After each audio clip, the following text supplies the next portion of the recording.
കാട്ട്കോപ്പറിൽ കൂറ്റൻ പരസ്യ ബോർഡ് തകർന്ന് ഉണ്ടായ അപകടത്തിൽ 14 പേർ മരിച്ചുവെന്ന് ഔദ്യോഗികമായി പ്രഖ്യാപിക്കപ്പെട്ടു. വിശദാംശങ്ങളുമായി ശ്രീനാഥ് ചന്ദ്രൻ വീണ്ടും മുംബൈയിൽ നിന്ന് ചേരുന്നു. ശ്രീനാഥ്, മരണം 14ആയി ഉയർന്നു. ഒരു ബോർഡൊക്കെ തകർന്ന് ഇത്രയധികം ആളുകൾ കൊല്ലപ്പെടുക നമുക്ക് ആലോചിക്കാൻ കഴിയുന്നില്ല. വിവരങ്ങൾ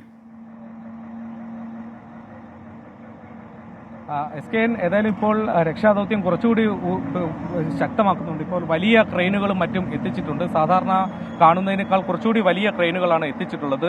വാഹനങ്ങൾ നോക്കി SKN ഇവിടെ പെട്രോൾ അടിക്കാൻ വേണ്ടി കൊണ്ടുവന്ന ഒരു കാറിന്റെ അവസ്ഥ നോക്കൂ.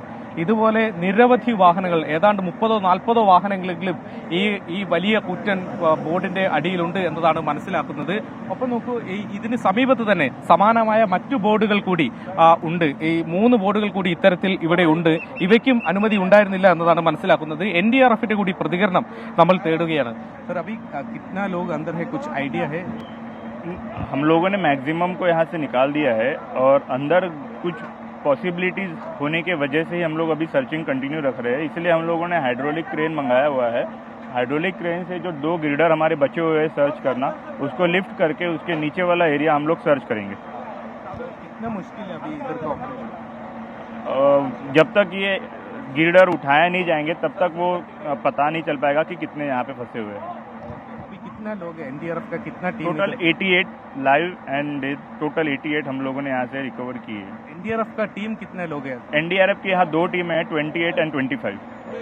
ഏതായാലും 80-ലേറെ പേരെ ഇതിനോടകം രക്ഷിക്കാൻ കഴിഞ്ഞു എന്ന് NDRFന്റെ പ്രതികരണത്തിൽ നിന്ന് വ്യക്തമാണ്. ഇനിയും ആളുകൾ ഉണ്ടാവാനുള്ള സാധ്യതയുണ്ട്. കാരണം ഈ ഭാഗത്ത് നേരത്തെ രാവിലെ നമ്മൾ ലൈവ് ചെയ്യുമ്പോൾ മറ്റൊരു ഭാഗത്തായിരുന്നു ഉണ്ടായിരുന്നത്. ആ ഭാഗത്ത് ഏതാണ്ട് വാഹനങ്ങളൊക്കെ പരിശോധിക്കാൻ കഴിഞ്ഞിട്ടുണ്ട്. ഈ ഭാഗത്ത് എത്ര പേർ വാഹനങ്ങളിലുണ്ട്, എന്താണ് അവസ്ഥ എന്ന കാര്യത്തിൽ ഇപ്പോഴും ഒരു അവ്യക്തതയുണ്ട്. അതുകൊണ്ടാണ് ഒരുപക്ഷെ ഇനിയും ആളുകൾ ഉണ്ടായേക്കാം എന്നൊരു നിഗമനത്തിലേക്ക് എത്തുന്നത്. താങ്ക് യു ശ്രീനാഥ് ചന്ദ്രൻ. 14 പേരാണ് ഈ ബോർഡ് തകർന്നുണ്ടായ അപകടത്തിൽ ഇപ്പോൾ മരിച്ചിരിക്കുന്നത്.